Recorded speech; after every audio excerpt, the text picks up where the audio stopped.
And a state of chaos is how some describe the situation at Memphis Shelby County School Board. And even members will tell you the board is the most divisive it has ever been. Tonight, WREG's April Thompson breaks down the confusion and why many worry it is taking the focus off the classroom. This is another level. This is another level that I personally have not encountered in my 6 years. Veteran Memphis Shelby County School Board member Michelle McKissick didn't know what to think of the uproar she and other board members faced in recent meetings. Why do you think there is so much chaos? I think it's the perfect storm. A perfect storm centering around the one and only employee under the purview of the Memphis Shelby County School Board, the superintendent. You have to look at so many factors, and the community, they are crying out to support and keep this woman. School board member Tawana Murphy sees it another way. We were trying to communicate with Dr. Fagans. We got nothing. And that's what's been happening throughout the time I've been elected. The communication was not there. Murphy says what you're seeing now are new board members willing to take a hard look and then take action. I think that it's a new board, and the new board is more aggressive than the old board.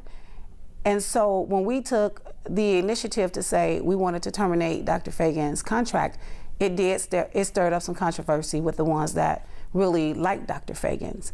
But at the end of the day, we had to look at the facts. School board members who were adamant the former superintendent, who they hired just months before, wasn't making the grade, voted 6-3 to fire her, but not before a lot of contention between board members.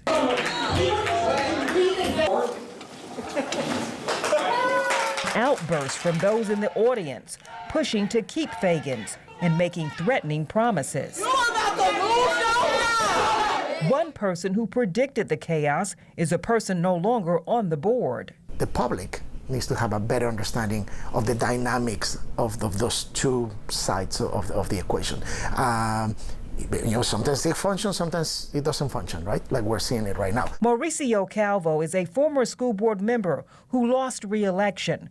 Before his departure, he and another former board member penned letters saying Dr. Fagans, though chosen by them, was not the right person for the job. Calvo says this letter was about urging the board to set up a process to evaluate Dr. Fagans, and if they found concerns, then take action. So they needed to set those things in place, and they didn't.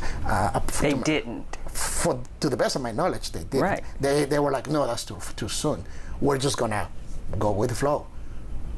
And this is what you get. But Murphy says policy violations made by Dr. Fagans led to her vote to terminate Fagans' contract. What caught our attention is when the $45,000 seed check was returned the next day and an electronic signature was forged on the check without the board knowledge.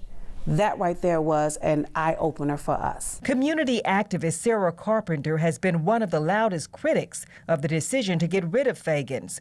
She says the public outcry shows for the community it's not over. I just seen people come together, black, white, young, old, come together for a cause, what they believed in, because they didn't know their voice mattered. Now they know their voice mattered, and I don't think they're going to lay down on this one. And now, with the state trying to take over the school board, the chaos doesn't seem to be dying down. I am not surprised that this is happening.